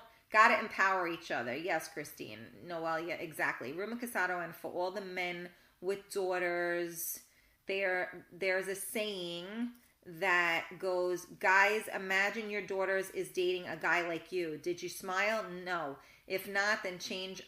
I think this is actually a good lesson for men with daughters. It's all a learning curve. Being a parent is a learning curve, right? We don't know what the hell we're doing. It doesn't come with a manual. And, maybe our parents were great role models, and maybe our parents weren't great role models. So, we fake it till we make it. I think that definitely, look, I always say, I'm raising a son. It's hard for a woman, to raise a man. I know I can raise a good man, and I've had men, differ with me and say you can raise a man. But, there's something to be said about, a man raising a son, and there's something to be said about a woman raising a woman, because as a man, you can teach a woman to be ladylike, but that's also your interpretation of ladylike. Although as parents, it's all our interpretation. But if you've never been a woman before, you don't really know what you're supposed to do, because you just know that this is the woman that you like. You don't know what it took to make that woman the woman that you like. So, it's a learning curve, and, you can just work off of, the role models that you have around, and hopefully if you see a beautiful woman inside and out, you point that out and make so your daughters can emulate that. I always make references to things that my husband would have done, and I make my son do those things. I make him, when his grandmother comes home and has packages, I make him put his shoes on and go outside and carry those bags. My mother-in-law says, no, you don't have to carry the bags. I said, yes, he does. Let him do it. Now, he's going to get hurt. Too bad. He's a big boy. He can figure it out. He'll carry the packages and it'll be fine.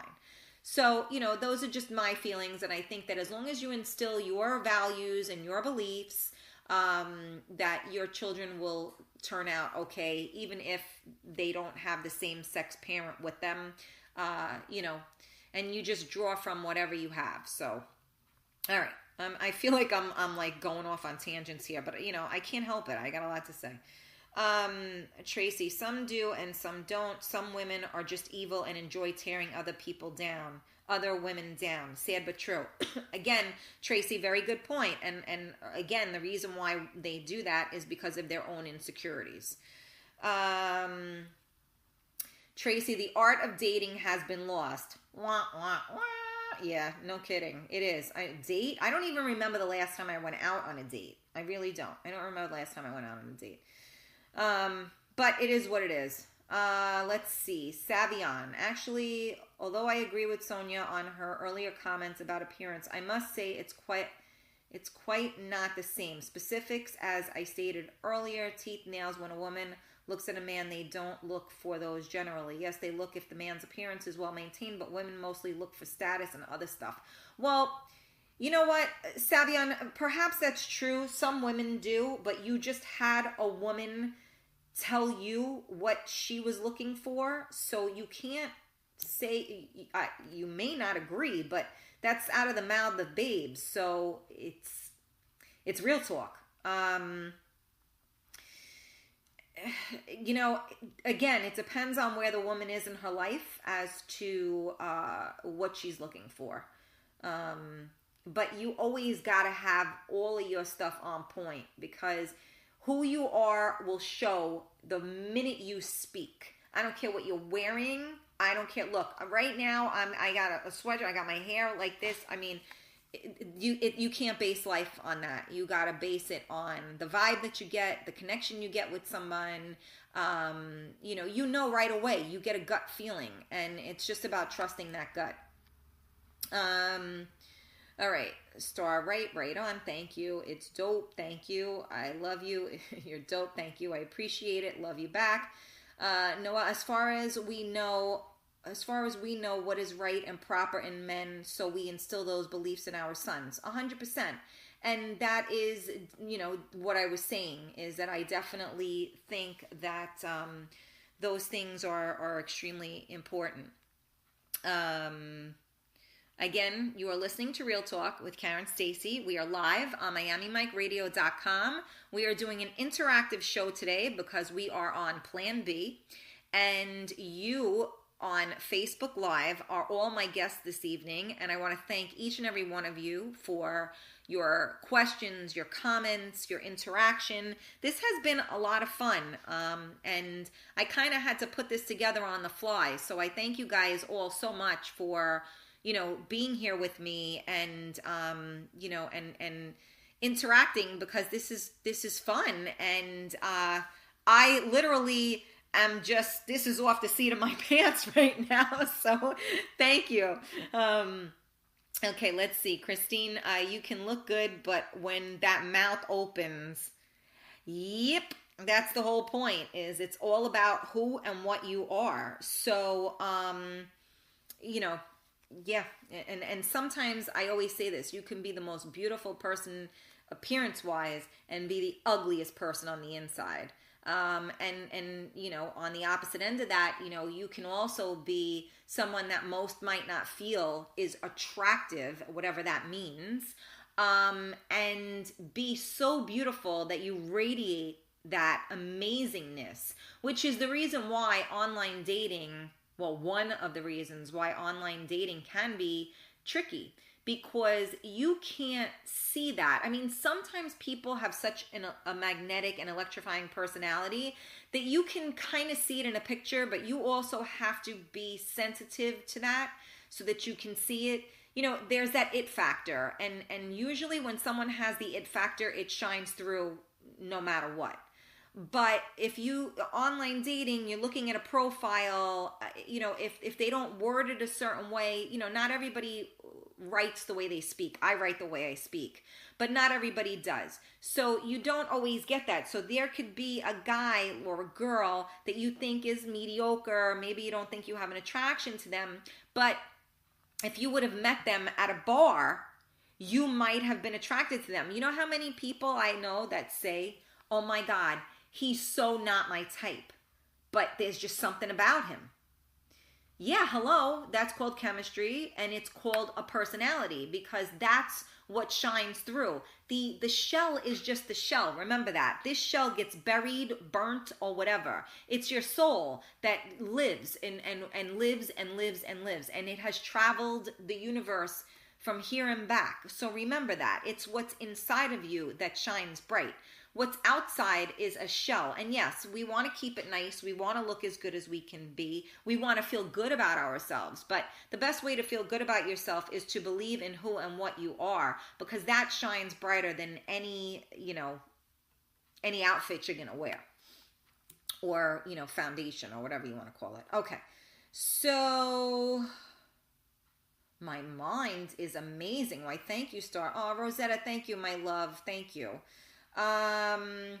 All right, where am I? Ruben. Okay, I heard your definition of a bad boy and think most men would consider that definition a real man. When I say bad boy, I think the opposite of a real man with a backbone, and I see an asshole. Well, that's an asshole. That's not a bad boy. That's an asshole. So that's different. You asked what the definition was and I'm just one woman, so I just said what I thought my definition was. An asshole isn't a bad boy. A bad boy is somebody that pushes you beyond your limit, I think, maybe a little bit, which isn't necessarily a bad boy. It just may make you a bad girl. So there's nothing wrong with that, So an asshole is an asshole, and I don't think a bad boy and an asshole are the same people. That's just my opinion. A real man has a backbone, yes, and sometimes to us women, when you have that backbone, it does make you a bad boy because you're not gonna allow the woman to get away with her shit. That's basically what's gonna happen. You're gonna put your foot down when it's needed. And we like that. When I have somebody that goes head to head with me, that's a freaking turn on.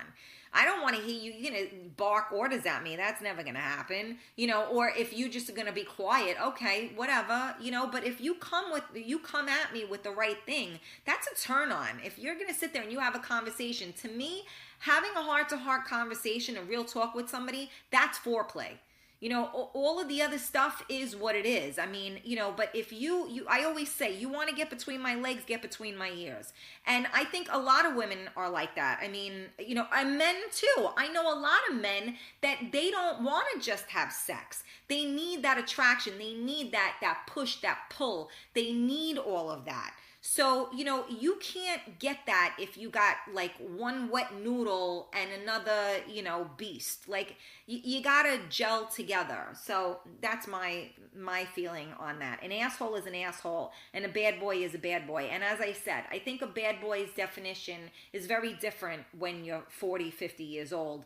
Because, at 40, 50 years old, if you're still alive on this planet, you have responsibilities. You pay your rent or your mortgage. You have a job. You may have a family. Children, meaning you may, have an ex-wife. So, the bad boy thing only goes but so far. So it's either bad boy or asshole. That's, but I think that the bad boy is not a bad boy. Okay. Where are we here? Okay. Sonia Maria, you just said the man has to take care of himself in that same regard. Basically, what you said earlier, in which I did agree with you. Where I'm coming from is that women don't look at men with the same kind of specifics. You'll look for status and whatever else, which is fine, but just saying how it is. There are a lot of men out there that are looking for status as well, because they're looking for that too. And I'm going to say this. I don't know what you mean by status, but as an established person, you want an established person. I don't think there's anything wrong with someone, there are different jobs that people have, and there are different careers, there are different life paths that they take. For some of us, you need to be intelligent. You need to be able to have an intelligent conversation. And status doesn't necessarily mean that you make a lot of money. Status means that you are on your feet, and that you're saying that women are looking for this in men. So what a couple of our listeners have just said was, I don't need any other children. I already have my own children, or I've already raised my own children. So a lot of times, not a lot, there are times that men can be like children, and I know you've heard this before, because they want their mommies to take care of them. So now they want their woman to take care of them. So when a woman is established, and I had someone on my show that said this, he tells her, oh, you work 4 jobs, so that means you can take me out. Now, most women that I know have no issue paying a bill. None. Especially if the guy has been doing the right thing by them. I mean, I have gone places, and when the guy was in the bathroom, I have paid the bill. Not to embarrass them, not to,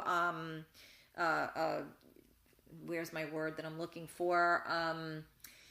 Emasculate them, just to say thank you. So women don't have an issue with paying the bill. They have an issue with a guy that doesn't want to pay the bill. That's the difference. So, that's just, I think that status, for an established woman, you want someone that is established. You want a man that is established, because that, if you're 50 years old and your feet are not firmly on the ground, and to me that's what status means, then a woman that has her feet firmly on the ground does not want to have anything to do with you. So that's just my opinion.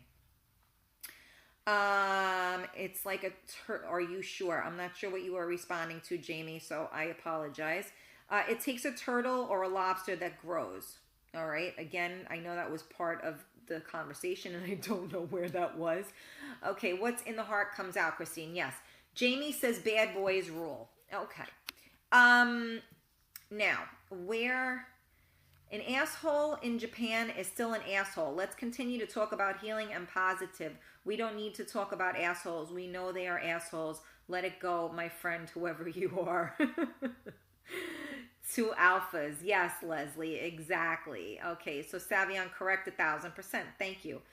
Bill, alpha male here, but definitely not a bad boy unless it's in the bedroom. Amen, brother, amen. And that's the right place for it to be. And I think that when women talk about bad boys, I really think that's what they're talking about. But, I can't say for everybody.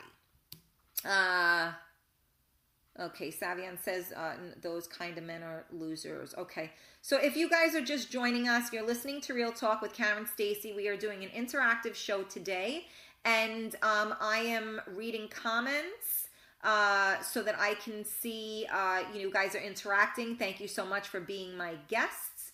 And I am just going through the comments right now. Let's see, where am I here? Same here, Simply Ravishing. Bingo, Brother Ruben. Established women should be with an established man. Agreed. Star Hansen said that. The asshole comment. Yes, I'm sorry. Yes, Star did say that. Do bad boys rule, Jamie? Well, we just had this discussion for the past 15 minutes. Again, we don't know. The definition for bad boy is loose right now. So,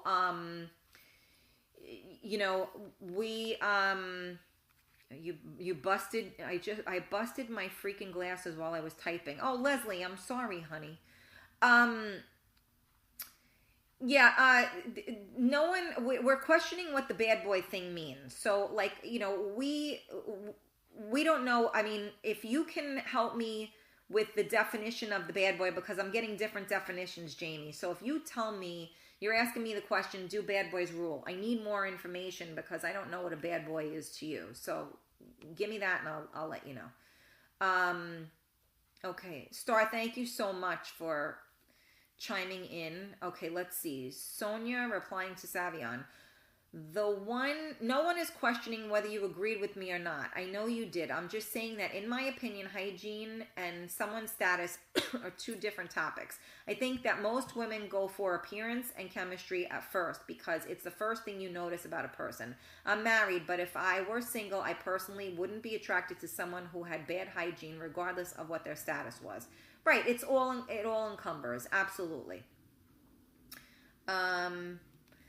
You know what, Star? We can't do a call-in today. I am almost set up for it, but unfortunately, I am not today. So I gotta get back to that. Christine, I like the question. Do bad girls rule?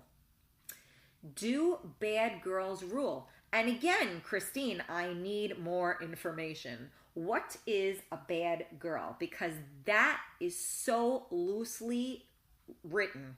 Because a bad girl is what? Somebody who dates more than one guy? I don't know. There is no fighting on this thread, just so you know. I don't know who called. It's all good. We're all friends and we're all talking, and we all just want to be on a positive. We want to be on the upswing of things. I wanted to clarify that an asshole and a bad boy is not the same thing. So that's my take on it. A real bad boy takes care of his girl and protects his family. Amen. Where am I here? Bill. Okay, an article. I love you, Bill. You always have everything written out here. An article in The Independent compared the term bad boys with men who had a particular combination of personal traits, sometimes referred to as a dark triad, and reported that a study found that such men were likely to have a greater number of sexual affairs. The article was entitled "Why Women Really Do Love Self-Obsessed Psychopaths." So yeah, I guess that is part of the bad boy, right? They're egomaniacs too, right? It's all about them. They're the best. Mine's bigger than yours. And again, I'm gonna go with asshole. I think that when a woman talks about a bad boy, it's exactly what Bill said. It's a strong man, and maybe he's a bad boy behind closed doors. And there's nothing wrong with that. That's going to be my thing. So, in terms of, so I think that the labeling is all wrong. That's my interpretation. Noelia, okay, wait, hold on a second. We got that. Noelia, emotionally strong women do, those who are not needy in any respect. Thank you, Dory. I appreciate it. Yeah, wait a minute. Star, what's bullshit? Where am I? Nobody wants Patrick Bateman narcissist.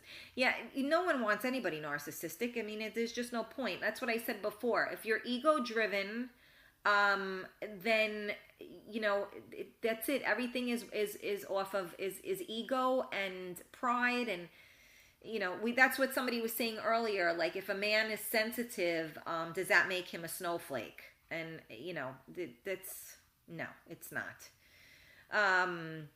All right, I think I got to everybody's comments here. So I can't believe it. We have been doing this for 1 hour and 50 minutes, and Miami Mike has not even messaged me like, shut the hell up. So we're going to go until 9 o'clock, because then I got to make sure my child goes to bed, and I got to get to that goddamn elf. But yeah, so, one other, we got a lot of comments here. Hold on. A bad boy is defined definitely in every woman's eyes. Everybody's needy in some way. Yes, Star, that's exactly, I think needy is an over, it's not the right word. I said this earlier today, right? I said earlier in the show, we all need people. Anyone that walks around saying they don't need anybody is only kidding themselves. The whole point is that you want people there. You don't want to need them.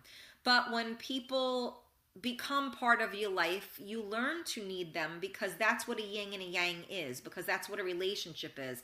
If you don't need each other in each other's lives, then there's no point to being in it.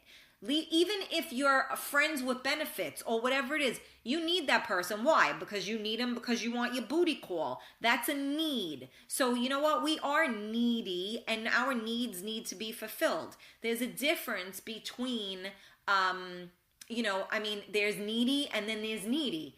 I need, my, I'm trying to stay we're on the radio. I'm trying to be, politically correct here. But, I need my needs met. So if that's the job you fill, then I freaking need you right now. But if you need someone and you're clinging to them and, the person can't breathe, that's a completely different story. So we all need, but need and needy are probably two different approaches, and I think that was what Noelia was trying to say, is that, you know, she's a very strong woman. I know who she is, and you know, so I think that was kind of what she was trying to say. All right, let me see where we are here. A bad boy is defined differently. Okay, that's what you were trying to say. Okay, here we go. Bill with his amazing words of wisdom. An alpha male is a man who knows his self-worth, doesn't compromise it for anyone, and also respects the worth and self-determination of his partner. Amen. And that's what it's all about. And I think that, well, I mean, is it an alpha? It's not an alpha woman, right? But I think that a confident woman would, you know, mimic this as well. You know, a confident woman knows her self-worth and doesn't compromise it for anything, and also knows the worth of, you know, her man. So yeah. Christine, good stuff. Thank you so much, Christine. I appreciate it. I hear somebody talking outside. What the hell's going on out there? Somebody trying to come in and kill me? We're on the radio, so if anything happens, no, I'm only kidding. CSI, Dory. All right, let's see. Star Hansen, you felt I had an interesting point. Thank you. I appreciate that. Boom, got it right. Okay. Needy, meaning those women who must always be in a relationship. Yeah, see, I knew that without even reading that, Noelia. I had already gotten you on that one. Star, I'm glad you agree. Hamilton, no need to be PC on here. Okay, well, I try. Diamond, suffocating. Yeah, exactly. That was the right word too. Thank you. I needed that. Leslie, and I need a Manny and a Petty and love when men are there too, but I do love a strong working hand. So, amen. Where am I? Sonia, I wouldn't want a bad boy or an asshole, that's for sure. Having a loyal partner who takes care of his wife and family is what is attractive to me. And again, you know, I think it all means something different to all of us, you know? And I think the word bad boy it has a definition into of itself to everybody that says it. So, but I agree with you, and there is no greater turn on than a man that loves his woman, or a woman that loves her man, 100%. Dory, a confident woman knows exactly what she wants. Well, you know what? I'm going to go with maybe. I think that we learn what we don't want a lot better than we learn what we do want. And I think if you've had what you want, then you know what you want. But you know, I don't know that we always know what we want, because sometimes we think we know what we want, and then when we got it, we don't know if we want it. Like, you know, oh, I like this guy, but I don't really know if I want to date. Like, you know, like I'm happy with it now, no commitment. You know, we just kind of hang out together. I'm not sure if I want to take it to the next level. I don't know if he's got everything that I want. So, I mean, you can be confident and still not know exactly what you want. So, I think when you're confident, you know exactly what you don't want. But I am going to disagree with you on that one, my love, Dory, and say that a confident woman does not always know exactly what she wants. I think she knows exactly what she doesn't want, and hopefully from that point forward, she will know what she does want. Star said, that's me all day, alpha male. Rob, I don't need to be in a relationship as long as I can interact with whoever lady friend, or if they need someone to reach out to, if there's an issue, or even for the intimacy as simple as kissing. That's all that matters to me. Very sweet. Star, you're dope all day long, girl. Thank you so much. Yes, yes, yes. Christine, bottom line, no one has time for nonsense. Sammy, arranged marriages are coming back. I think it's better that way. Wow, Sammy, that is like a mouthful. And you know what? It's an interesting dynamic, arranged marriages. And you know what? It did work for a long time, before people had choices. But it was a different climate again. So people got, it was, you did what you were told. Now no one does what they're told. I don't know if it's better that way. It's just different. And I think that, when you're raised with certain again, going back to the morals and values, when you're raised with certain morals and values, that, you do these things. But now it's all about choice. And especially in this country, it's all about choice, right? And this is the issue why everybody is so divided, because everybody has choices, but they're trying to take away people's choices and make them choose it's just all over the place. So there's a lot going on with that. But I don't think arranged marriages will ever be in this. I don't know how that's going to come back, because how life has just changed so much. So I don't know if that could happen. Okay, where am I now? Thank you for the amen, Noelia. We do live in a different era. I understand. Yes, Sammy, totally. Okay, Bill, I'm not sure about that, Sammy. From all indications, younger people are deciding to defer marriage for careers, and divorce rate is at a record high. Sonia, I think that arranged marriages in this day and age would be a death sentence. Yeah, again, like you said, everybody is so independent now. The climate is so different.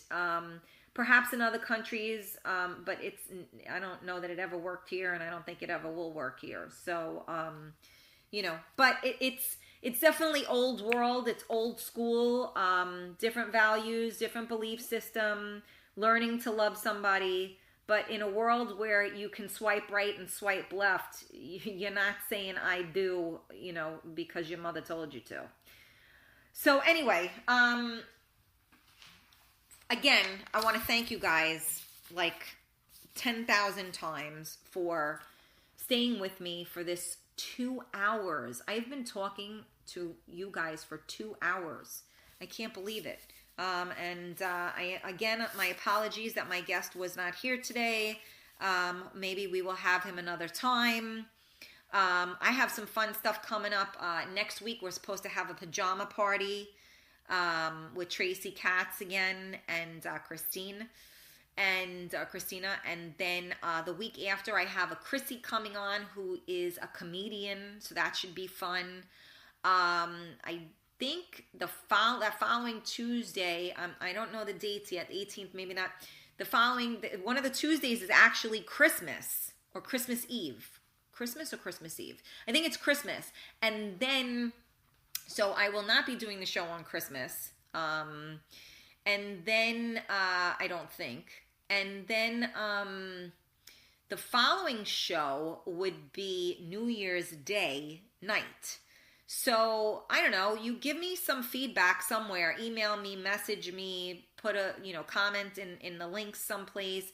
If I did it, I figured maybe New Year's Day, even though I might be a little shungad too, I think that you guys might be home bored and maybe you need some real talk for the new year, right? So, I'd like your thoughts on that. So I want to just remind you guys about the great shows that we have on MiamiMikeRadio.com. Mondays, we have The Ride Home with DJ Paulie, a.k.a. the Portuguese Prince, from 6 to 9 p.m. We have Mind Candy Mondays with Rob Mush. He's on from 9 to 11, and I believe that's one Monday a month. Tuesdays, before me, during the day, from 1 to 3, is Steve, DJ Simply Nice. We have Wednesdays, DJ Lady E at 7 p.m. And then the Mayhem Loyal Listener Show with Hamilton Zara Meme with a different loyal listener every week from 8:30 to 11. And we are sending love to Meme. She was not feeling well. We missed her at our event. Thursdays, we have Gino Caffarelli with his Throwback in the Day. He's on, I believe, from 1 to 3, but I know he's doing a special show, I want to say in LA, and I don't know the exact time and day, but that looks like a lot of fun, so stay tuned for that. Thursdays as well, we have the Traffic Jam, I'll be all right, with DJ Michael Anthony from 4 to 6. Friday nights, we have Steve, DJ Simply Nice from 8 to 10. And then following is Friday Night Sessions with Tony Sinapi. Saturdays, we have the Ghazi Show from 8 to 10. And then we have Anthony Mangini, my 19th favorite DJ, on the mix for the Saturday Night Dance Party.